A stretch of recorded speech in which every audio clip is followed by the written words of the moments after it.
Do you know how to get to the top? A famous person once said, "Strive not to be a success, but rather to be of value." But this is easier said than done. So today, we will learn how genius can take you to the top and pride can bring you crashing down. In 1769, a boy was born on the island of Corsica. No one could have imagined that he would one day rule most of Europe. His name, Napoleon Bonaparte. He was ambitious, intelligent, and obsessed with military strategy. And right after he graduated from a military academy, he joined the French army as an artillery officer.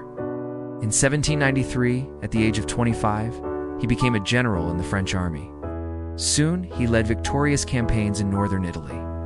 And in 1798, he set out to conquer Egypt, where he fought the Mamluks.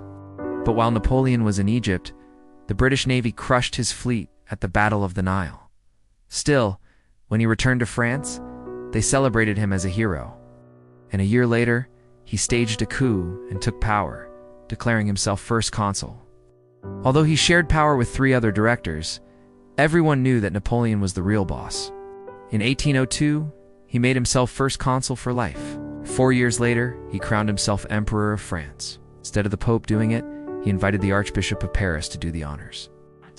But the good relationship between Napoleon and the church didn't last long. In 1804, he confiscated church property, and in 1805, he issued the Concordat of 1805, which limited the power of the Pope in France. Napoleon went on to defeat Austria, Prussia, and Russia. His power seemed unstoppable, but there was still one enemy that remained undefeated: Britain. Now, throughout history, kings and generals have tried to invade Britain, but all of them failed. That's because Britain is an island, and if you want to invade it, you must first defeat the Royal Navy.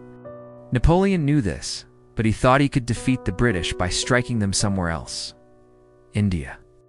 In 1805, he sent an army to the island of Mauritius in the Indian Ocean. They captured the island and used it as a base to attack British ships, but the British Navy was too strong. His Indian campaign ended in failure. Then Napoleon got another chance. In 1807, he made an alliance with the King of Sweden and planned to invade Britain through the North Sea.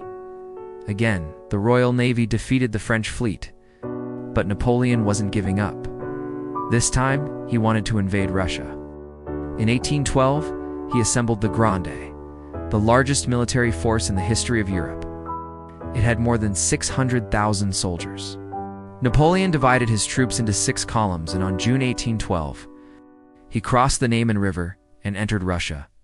His troops seized many cities, including the capital, Moscow. But the Russians had already burned the city to the ground before retreating. Napoleon stayed in Moscow for several months trying to get the Russians to negotiate, but they refused. And with winter approaching, he had to retreat. His army faced brutal cold, starvation, disease, and constant attacks by Russian cavalry. Within a few months, more than half of his soldiers died. When Napoleon finally reached Poland, only around 10,000 of his soldiers were still alive. The other European powers saw this as a chance to end Napoleon's reign. Soon they defeated the Grande and forced him to abdicate. He was exiled to the island of Elba, near Italy. But just 5 months later, he escaped and returned to power in France for what would become known as the 100 Days. On June 18, 1815, he faced a coalition of European armies at the Battle of Waterloo in Belgium. There, he suffered his final defeat.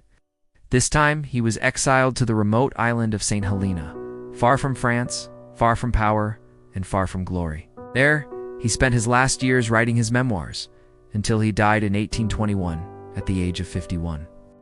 Napoleon's story teaches us, genius can take you to the top, but pride can bring you crashing down. You may think you're the greatest leader ever. You may think your nation is invincible. But never forget, no matter how powerful you are, there is always someone who wants to take your power. So don't act out of pride. Be humble and never stop learning. Otherwise, you might end up like Napoleon, alone, far from everything you once had. So remember, true strength doesn't come from power or glory. True strength comes from humility and wisdom.